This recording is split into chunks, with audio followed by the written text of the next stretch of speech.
have been well warranted. Since President Trump's false claims of widespread voter fraud, local election officials across the nation have faced harassment. Some have faced death threats against themselves and their families. In Michigan, our Secretary of State had protesters surround her home while she was decorating it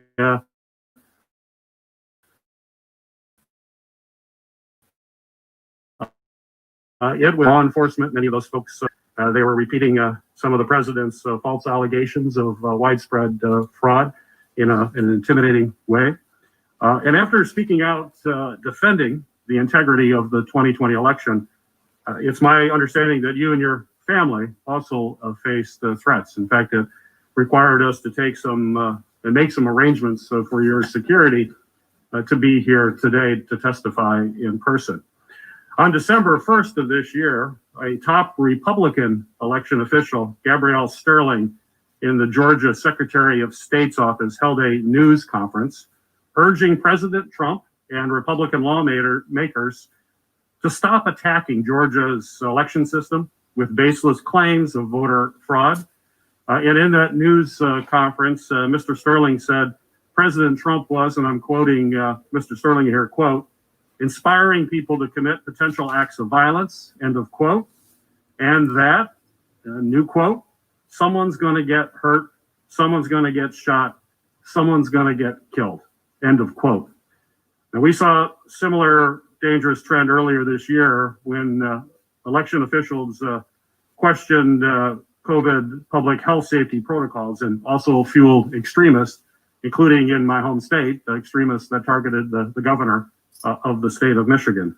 So my question for you, Mr. Krebs, particularly given the fact that you've faced some of this, do you believe Mr. Sterling's statements are overstated, or that unfortunately that real world violence stemming from dangerous claims can indeed be a realistic concern that we should be conscious of? Absolutely. He himself received a number of threats, and he has continued to receive threats, as I understand it. The Secretary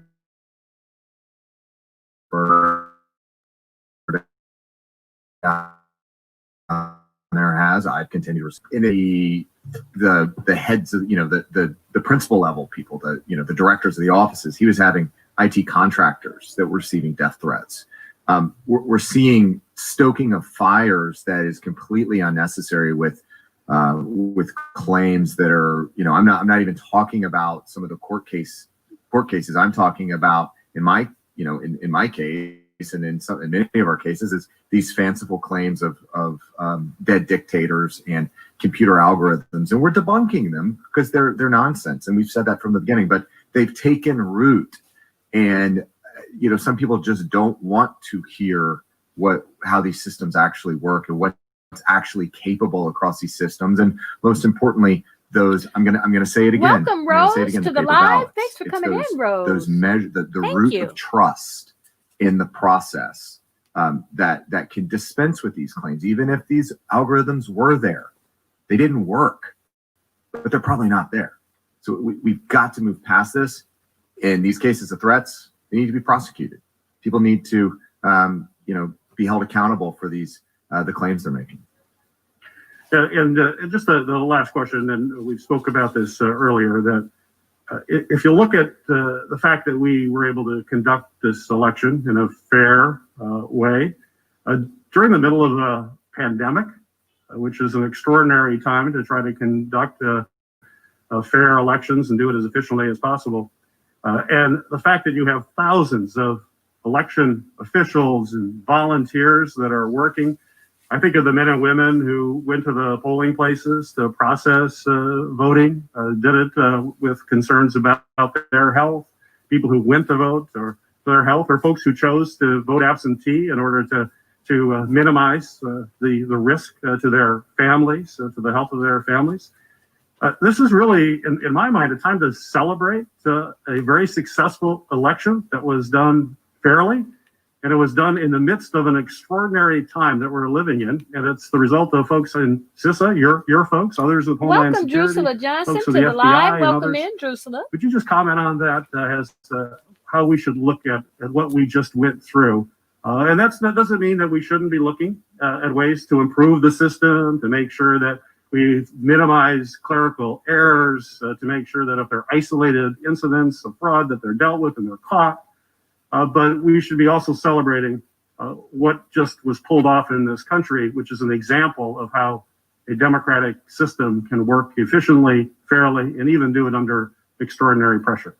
I absolutely agree with the earlier conversation about the need for a national conversation about how to improve trust in the elections. I think, things I've even recommended about eliminating the DREs and having more audits available after the election. And that's going to require, again, that policy conversation. It's going to require investing in democracy.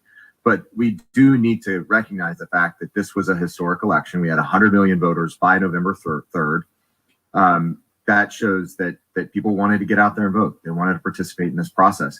And all along, we have hundreds of thousands of election workers out there that, as you pointed out, as I said in my opening statement, that risk their lives in a global pandemic to make sure that we could all get out there and vote. So we need to support them.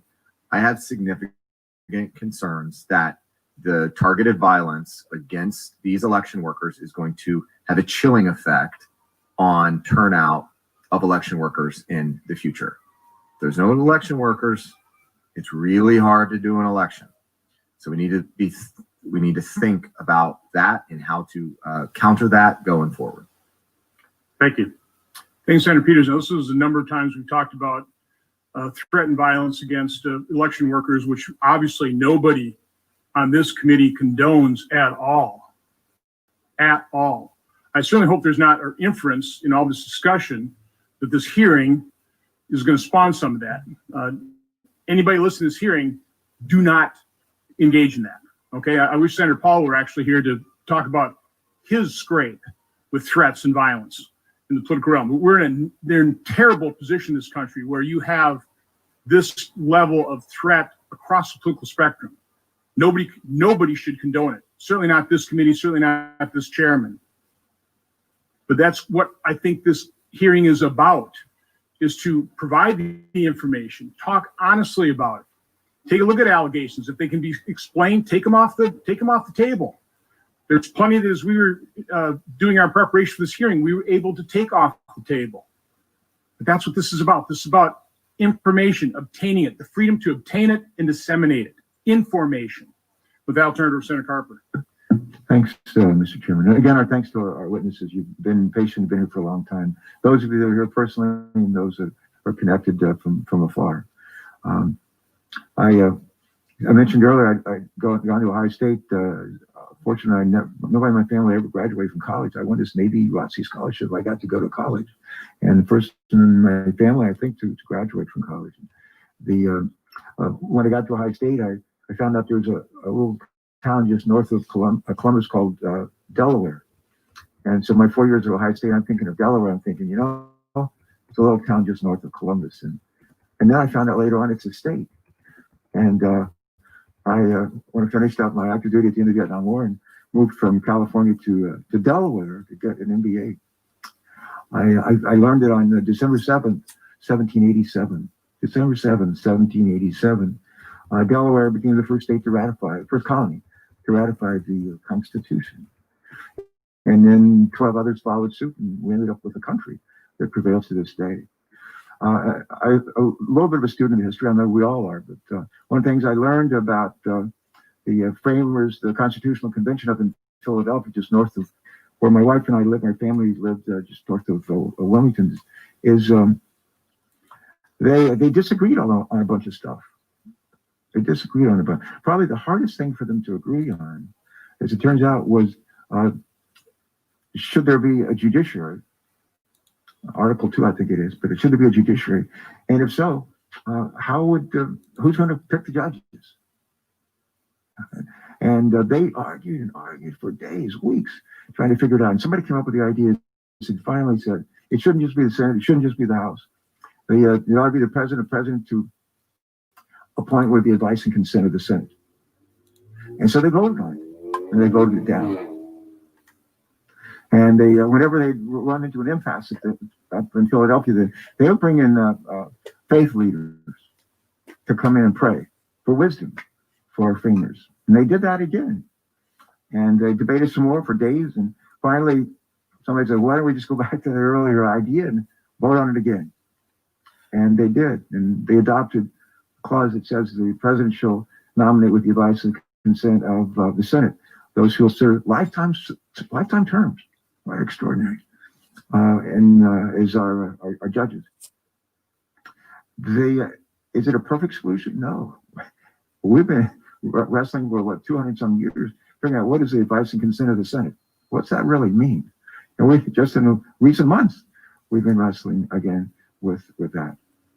But it's an imperfect solution to a very real challenge, and that is that we're going to have disagreements and we're going to have disputes that need to be resolved. We need some. This is before I was talking about football earlier. In baseball, they call balls and strikes. But the framers, they didn't have baseball to talk about, but they knew they needed somebody to call balls and strikes and to have a system that most people say, well, that's fair and reasonable. We've needed folks judicial judges, federal judges and others, to be able to call balls and strikes. And all these litigation, 61 instances around the country, 61. And they've done that. And some people like the results and other people don't. And I think what I want to, 2 points to make in closing is, before I have to go to another meeting, but one of those is at some point in time, we have to say enough's enough. It's time to turn the page and let's get about our nation's work. Here this week, and we were just voting on the floor, and people are talking to me about negotiations are going on this COVID package, on digesting the climate change and ways that create jobs, all kinds of stuff that's in play. Literally right now, it's an exciting time to be in the Senate, and I'm encouraged by that.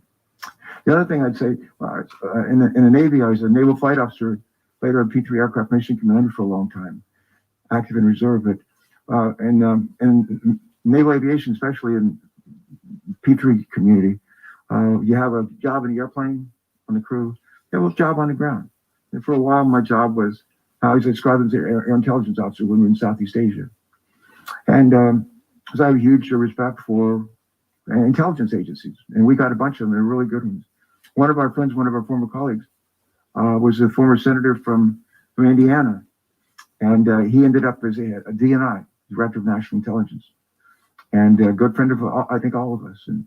And Dan, I talked to him when he stepped down as head of DNI, and I asked him, I said, just talk to me as a friend and off the record. And I guess I'm going on the record with, but I said, are you convinced that the Republicans, are you convinced that the Russians were involved in trying to put their hands or fingers on the scales on the presidential elections in 2016? He said, without a doubt they were. And I said, well, there's like 17 or so intelligence agencies. They say, does some of them feel that way? And he said, no, all of us do. It's unanimous. Everybody feels that the Russians were interfering in our election in 2016, and they wanted to change the outcome. And they said they weren't trying to help Hillary Clinton. They were trying to help Donald Trump. And I'm not asserting that they were doing that at his request, but in a way, maybe they were, come to think of it. But there's no question they were involved, and with the purpose was the same purpose, the Russians, and we caught them red-handed, and we've been dwelling on that for 4 years now. We need to get over it. We need to get over it. I respect enormously the work of our intelligence agencies. I think we all do, but we need to put that in the pandemic. We need to put that in our rearview mirror. And if we're ever going to put this pandemic in the rearview mirror, we got to figure out how to provide vaccinations timely, promptly, correctly to about 250 million Americans. If we don't vaccinate kids under the age of 7, there's 250 million Americans. We got to get vaccinated not once, but twice in the right sequence. Good record keeping. Got to convince about 30% of people in this country that it's safe to do this. We have to set an example for that. We got a lot of work to do. And if we do that, we'll be on our way coming out of this recession. and I await better days ahead for our country and for the people who are really counting on us. So I ask us to keep our eye on the ball. Let me close with Mr. Chairman, if I could. We only have 3 counties in Delaware. The southernmost county is called Sussex County. And there's a town in Sussex County called Seaford, which is famous for being the first nylon plant in the world. It was built in Seaford, Delaware. And they had like 4,000 people working there from World War II up until about 10 years ago. And there's a church close to the plant there. It's a Methodist church. And the minister used to be there. An old guy, Reverend Reynolds, whose son was a Republican state rep and a football coach and a great guy. And the Reverend Reynolds, when I got elected governor, he said to me, he wanted to come and sit and talk to me and visit with me and share some thoughts. And I said, sure. And everybody's known in our lives, I'm sure, chairman or ranking member, the people that we've known in our lives, they're just wise. They just have a lot of wisdom, and every now and then they share it with us. And he came to meet with me, and he said these words. We had a lovely conversation. I actually had lunch together.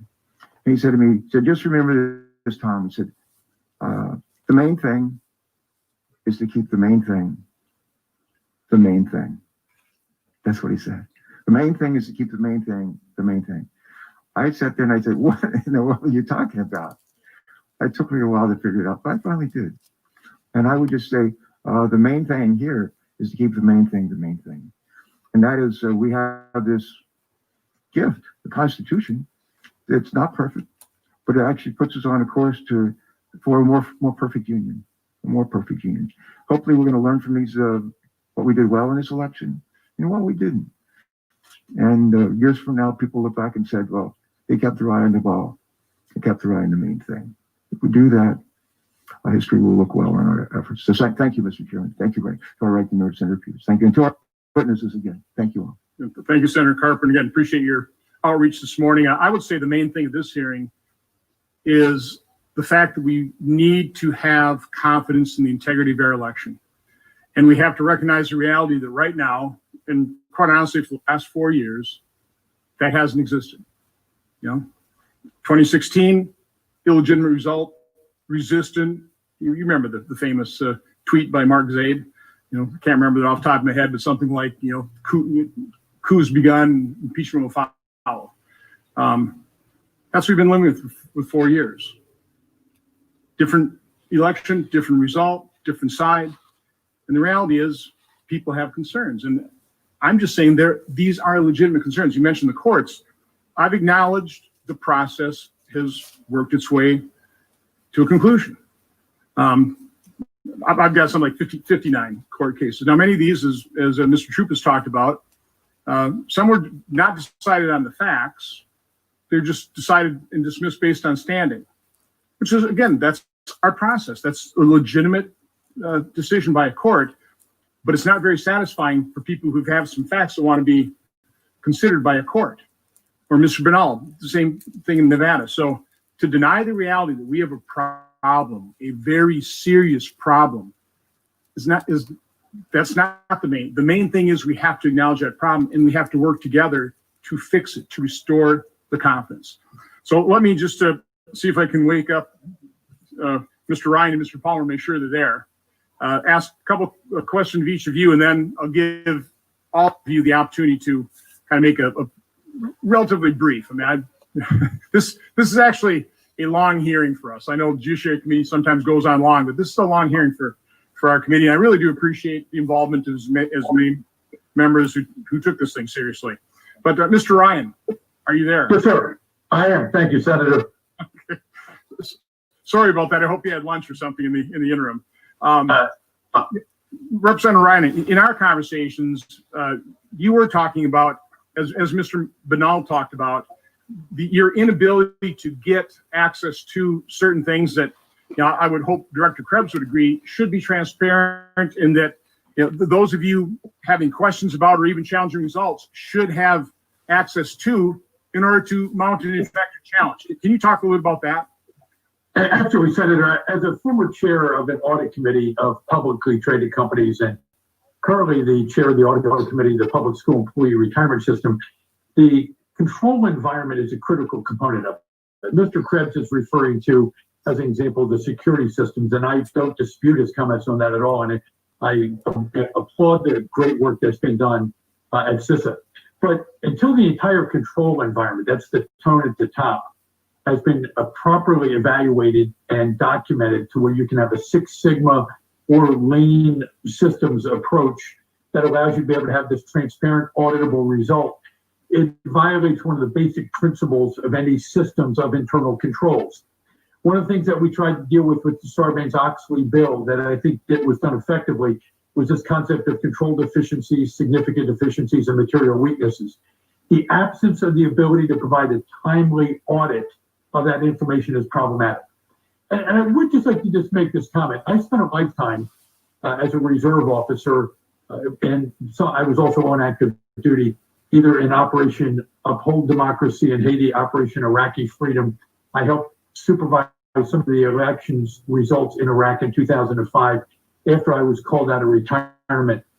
And I would pray that all those sacrifices made by the millions upon millions of people who served in our military to support and defend the Constitution of the United States against enemies, foreign and domestic, would be upheld as well on our shores, so we can ensure the same type of election integrity that we're asking for with transparent, fair, and accurate results can be assured within the United States. We know 44 of the states apparently went off without a hitch, so we have 6 states that we're dealing with.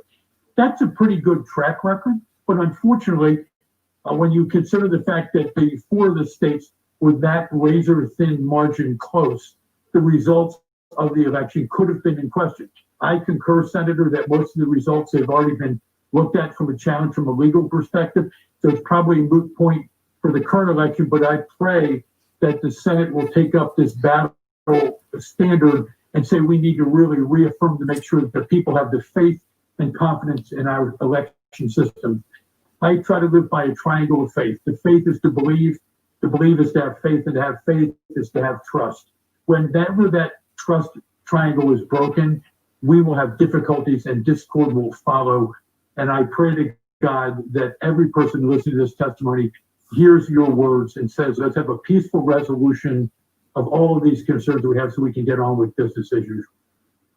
Well, thank you, Representative Ryan, and thank you for your service. And we'll come back to you for your closing comment. Mr. Palmer, in our discussion prior to this hearing, and again, I appreciate your service and your membership of the commission.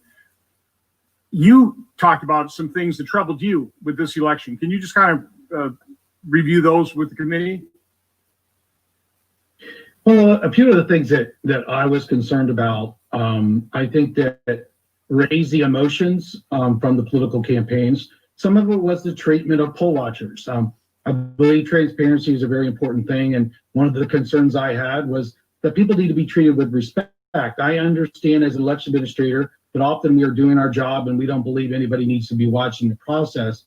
But some of the reports, it gets back to sort of the way we treat each other in this country, and if a poll watcher is observing the process, they have a right to be there to observe the process. They need to be respectful of the election official. There were some significant reports that process was, interfered with, and people were treated very poorly. And it's not the first time. I worked at the Department of Justice in the Civil Rights Division, and one of the things that I saw often was based on party or race. Citizens treat each other poorly, and even in the context of elections. And so I think that we need to make a commitment of respect toward each other and to each political campaign. I think that was the major issue. I think that hearing a lot of the reports about the inaccuracy of the voter rolls, I've been talking about this for a long time. It's because there's just not the focus or the resources provided at the state or local level, in my opinion, to maintain the accuracy of the voter rolls. I think that a lot can be done in a nonpartisan way, in a very smart way with technology. Election officials don't often have the latest technology, and so upgrades to voter registration systems and to resources of data can help them clean and make sure their rolls are as accurate as can be. And frankly, I just think that this has become somewhat of a partisan issue, and therefore any attempt to maintain the accuracy of the rolls can be seen as a negative. This is what happens, is that if you have highly inaccurate rolls, Then there's perception of fraud. Sometimes there's actual fraud. We actually see that. And it may not change an election except in a close race, but our job as administrators to make sure that there is no fraud and mitigate and minimize any irregularities. That's the goal. Only with technology and resources and a commitment to doing it will we see those instances decrease. And that's I believe technology and resources are some bipartisan ways to decrease that, sir. If you could also, because your commission does act to certify some of these voting machines, not all of them, but in some states you do. Can you just quickly go through kind of what that certification process is? And I think that was one of the issues you did see is, somebody trying to get back into those machines inside that certification process. Well, we have a certification process for voting systems. One of the vulnerabilities that we have, and I believe CISA would agree, is that the non-voting systems that are tied to the internet, they perform important functions like voter registration, electronic poll books. There is no standards or testing. And what's one of the things that we're trying to do at the AC with adequate funding we could do, but it's a big gap in our defenses. And it's one that we may not have been burned this time, but it is a vulnerability and we need to take care of it. Okay, well, thank you. Well, now we'll move to closing statements here and we'll go in reverse order. So again, former Director Krebs, again, I appreciate your service to the country. I appreciate what you accomplished. As you know, I've acknowledged that repeatedly. And I think the fact that we've gone from 82 to 95% paper backup, that's all great stuff. And I certainly appreciate you coming here and testifying today. So I'll let you, with any closing comments, go ahead. Thank you, Chairman Johnson. I'm going to keep this short because I think this is a historic hearing for me. This may be the longest hearing that I've had in this chamber. So I will try to wrap this one up quickly. First is thank you to you for your ongoing and constant support of CISA. You were key in getting us across the finish line in the Senate and ultimately in November of 2018. So thank you for your leadership there, supporting other key initiatives for the agency, including the administrative subpoena bill. So thank you for that. Just a quick comment to the team at CISA, if they're watching, it was an honor to lead. Thank you for that opportunity to lead you. You've got a great future ahead of you. Keep at it. And then lastly, thank you to the other witnesses for showing up today, and thank you for what they do. But again, thank you to your leadership here and good luck. Well, maybe based on the retention issue, you might encourage them to stay a little bit longer, but I'll do that. Mr. Bunnell. Thank you, Mr. Chairman. We cannot ignore voter fraud away. We can't just wish it away. Unfortunately, that's what the media these past weeks has been trying to do. In the most biased reporting I think I've ever seen, where even in headlines, they try to claim that the evidence I've seen with my own eyes is somehow not there. We can't wish it away. It is just simply right now a gaslighting attempt on America. This is real. This happened. We have to address it. We cannot intimidate the problem away. Rightfully, much testimony today has talked about why it's so important that government officials, election officials, not be intimidated. But myself, the lawyers on my team, volunteers, whistleblowers, there's a number of people who stood up for this fraud that have faced similar death threats, similar intimidation, similar harassment. We don't pay it. I don't pay it a lot of attention because no one is ever going to intimidate me away from pursuing the truth, pursuing the law, representing my client. But we need to make sure that other groups that are out there that are encouraging the intimidation of lawyers, even, from threatening to go after their bar cards on one side, going after their clients, or going after their safety or their lives, that cannot stand either. We cannot stonewall it away. I talked briefly about some stonewalling attempts. One other that we ran across in Nevada is that we had Postal Service employees that we knew of that were directly told to deliver ballots to undeliverable addresses. That is what resulted in ballots being littered all across apartment mailrooms and trash cans everywhere. and they were told in many instances to deliver ballots to undeliverable addresses. And the United States Postal Service, they obstructed our ability to get that evidence in our case. We lost one of our 15 depositions because the United States Postal Service actually obstructed that.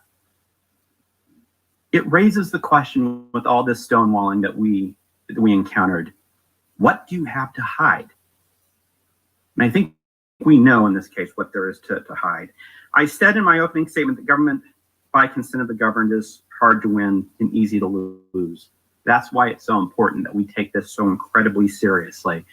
Senator Hawley told a very important story about his constituents, and I ask all senators to think about their constituents, to think about how you're supposed to tell your constituents to turn out to vote if they don't know that it's their vote that's going to matter, that they don't know that their vote is going to be canceled out by the fraud of somebody else. Their vote's going to be diluted by these irregularities.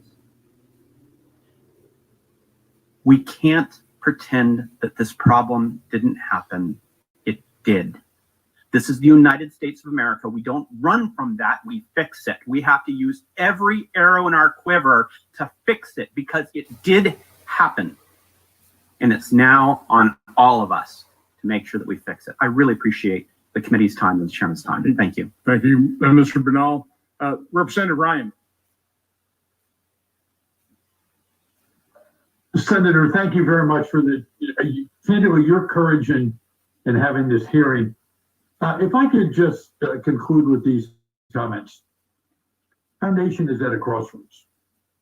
No matter what happens with any of the work that is being done relative to looking at this, since probably about the year 2000, and apparently even went back as far as 1787, although I wasn't there for that particular meeting, shortly thereafter, but not that one.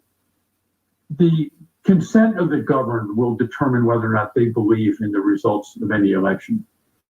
It has gotten significantly worse. It's one of the reasons I ran for office. I was elected in 2016, obviously later in my life. We have to examine the processes from start to finish. CISA has done a phenomenal job in so many different respects, and under the concerns relative to COVID-19, I actually recommend using the CISA standards. And for all the poll watchers, all the poll workers, the directors of election, God bless them for the great work that they've done. By the same token, there's a point in time now where we as a nation have to sit back and say, we have to solve these problems. We have to take a look at the entire process from start to finish and the ability of people to interfere with those election results. The ability of the person to be able to change the system of control so that we can no longer rely on it. I've heard some of the comments today, and I go back to what I heard in 2007 and 2008 when I was a practicing CPA, keeping companies out of bankruptcy, and Meredith Whitney was bringing up the concerns she had about the strength and stability of the banking industry, and she was vilified. Michael Lewis, when he wrote The Big Short, was vilified. The assumption was that no documentation loans were not dangerous. Ignore that concern that both of them had, nothing to be concerned about. Shortly thereafter, there was a triggering event and the housing bubble burst, and the United States was thrust into one of the worst issues that we've had to deal with financially in a long time. Many states are still recovering. I would tell you we are at that seminal moment today relative to the sanctity of our elections that have probably been building since 1787. But now is the time for all of us to sit back and say we need to not vilify one another. And Senator, I applaud you for your willingness to get to an open, transparent basis here. But we need to sit down and do these types of hearings. As much as the Band-Aid being pulled off may be painful, we need to expose these concerns so that people, the 150 million people who voted, can once again feel with confidence that the election process works and their vote mattered. Senator, thank you for your time and for the great work of your entire staff. Well, thank you, Representative Ryan, for your testimony and your service to this country. Mr. Troupas. Senator, thank you very much. I want to say that right off the bat that I'm honored to represent the president. I was honored to get the call, but I'm not naive. One of the reasons I was called is because virtually every major law firm in this country and in this city refused to represent the president, not because of the lack of merit of his claims. We've certainly demonstrated there's merit, but because of the cancel culture, because of the environment that has been created by the left that has intimidated lawyers. So they can't be here. They're not here because from the giant law firms, precisely because they were ordered by their management committees and others that you cannot take those cases. And the reason you cannot take those cases is because our clients or the Democrat Party or the incoming administration will remember that and they will hold it against you. That's a sad state of affairs. As a former judge, I was so incensed by that I took the representation. That was the ultimate reason I took that representation. And I've heard a lot today about what went on afterwards, as if these latest threats are coming from the right. Remember why and how this started after the election. We need to have faith in our court system.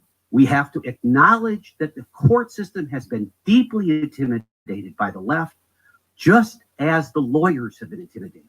And that is a sad, sad state of affairs. And I so much appreciate, Senator, that you're holding these hearings, because otherwise, as we're finding out all over the country, these items just disappear. Number two, I wanted to say, as I've said throughout my testimony, that one of the reasons people are doubting the election is because the other side here, the Biden campaign's primary defense is don't hear the evidence. Don't let them litigate. Don't have a court rule on the substance. Let's be honest, that's what's going on. And so that's why the public doesn't trust this outcome. It's not about the president. It's about what the other side is doing to intimidate and force people not to listen, not to take the evidence. I've heard lots of fancy words here today, but if you give transparency, if you let the issues come out, and I've represented Republicans and I've represented Democrats, and at the end of the day, lawyers do their job when it is open and we are able to present the evidence. And I so appreciate the fact that you, a non-lawyer, is taking on this task here. But finally, I have to say this. We had 4,000 people volunteer from everywhere in the country to come to Wisconsin to participate in the process. We had over 2,500 volunteers over a 10-day period take their own time, their own money, come from all over the country. And they came and they attended the recount and they participated. And I said to the recount on the floor, the Democrats and the Republicans, I said, if you are losing your faith in the greatness of this republic, look at this recount. Look at the number of people from the Trump campaign and from the Biden campaign that would give of their time and effort to be here, in that case in Madison, Wisconsin. It was humbling, truly humbling for me and everyone on our legal team and everyone who was there. We have a great system and people want to participate. Let's make it transparent. And again, I can't thank those volunteers enough. They're the ones who make this democracy work. Thank you, Mr. Troops. And I noticed Mr. Banal shaking his head when you're talking about the fact that lawyers from large law firms were more than discouraged. They were actually prevented from representing the president, which is kind of a sad state of affairs. I'll also say, storefronts in big cities didn't board up their windows in anticipation of a Vice President Biden victory. Commissioner Palmer. Thank you for the opportunity to testify today. I will make a few comments the EAC is looking at holding a series of hearings and to issue a report on some nonpartisan recommendations. There's going to be a lot of policy disputes around the country and state legislatures, and that could be debated back and forth about what the best policies in certain areas. But we as the election administration community want to do better. We understand that oftentimes there are flaws in the way we administer elections. It happens in every election. We could always do better. The way we respond in the election administration community, just like the military, is more education and more training and more resources when available. And that is really the recipe, I believe, moving forward, is if you want to improve the performance of election officials and their election workers within an office and our poll workers, it will take a commitment of time, resources, and training to do so. And the EAC is prepared to do that free to localities if with appropriate funding. I think that is really my solution, thinking back to my military days. Whenever there was an issue, more education and more funding, more training. Thank you, Commissioner Palmer. Judge Starr, you are leadoff hitter. Now you're batting cleanup here. So thank you for hanging in there. You have some closing comments. I think the bottom of the order, Mr. Chairman, but thank you. Thank you for your leadership. In a real sense, today's hearing has been a tribute to the Constitution. I love Senator Carper's comments about December 7th, 1787, and the idea to form a more perfect union. And this hearing has been in that spirit. I'm also reminded of one of President Lyndon Johnson's favorite quotes from the prophet Isaiah, "Come, let us reason together." And I think this has been a time of reasoning together and listening and the great traditions of the United States Senate. So let me close with words that I heard with my own ears from United States Senator Alan Simpson, now the tender age of 89 in retirement. And when he was addressing in his valedictory at the Kennedy Institute of Politics, which he headed for 2 years, he told the audience, and it was in very hushed tones, because whatever your politics were, Alan Simpson was a great man and recognized to be that. And he closed with these words: "In politics, if you don't have integrity, you don't have anything."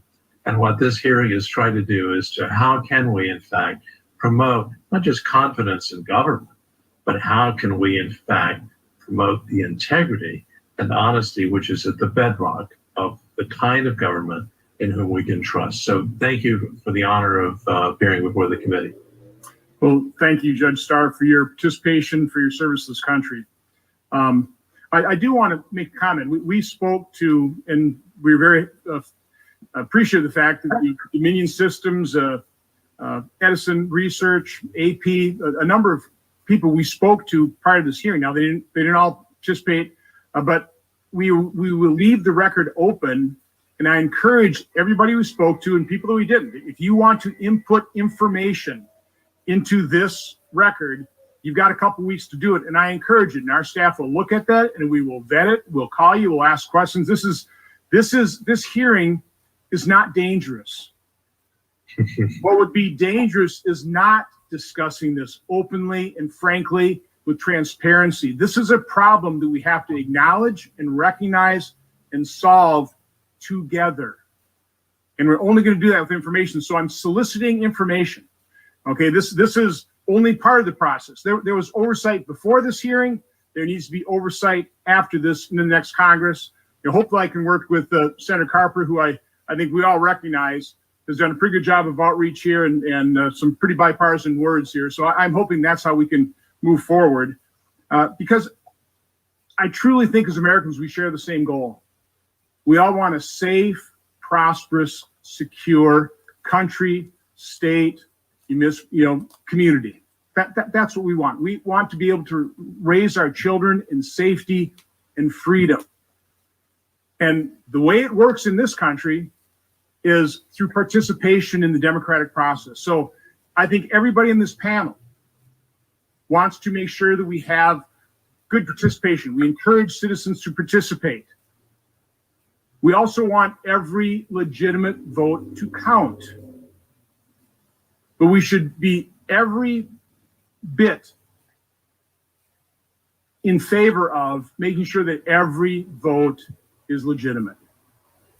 And that's what this is all about. If we can put the controls in place and actually act on them, it's great having paper ballots, but you have to have access to look at it to give yourself confidence in the current election and moving forward that, okay, this all worked out. You know, Wisconsin's recount, totally honest, our count was almost 100% accurate. Other issues, but again, I think Wisconsin, we got a pretty good level of confidence. So we run our elections right now. I'll just give another shout out to Jeanette Mertens. You know, my county clerk, my clerk of courts out of Oshkosh, and I'm sure the vast majority are just like Jeanette. We're in really good hands. So conclude, this is my last hearing. It has been an honor and privilege to chair this committee. Hearing's adjourned.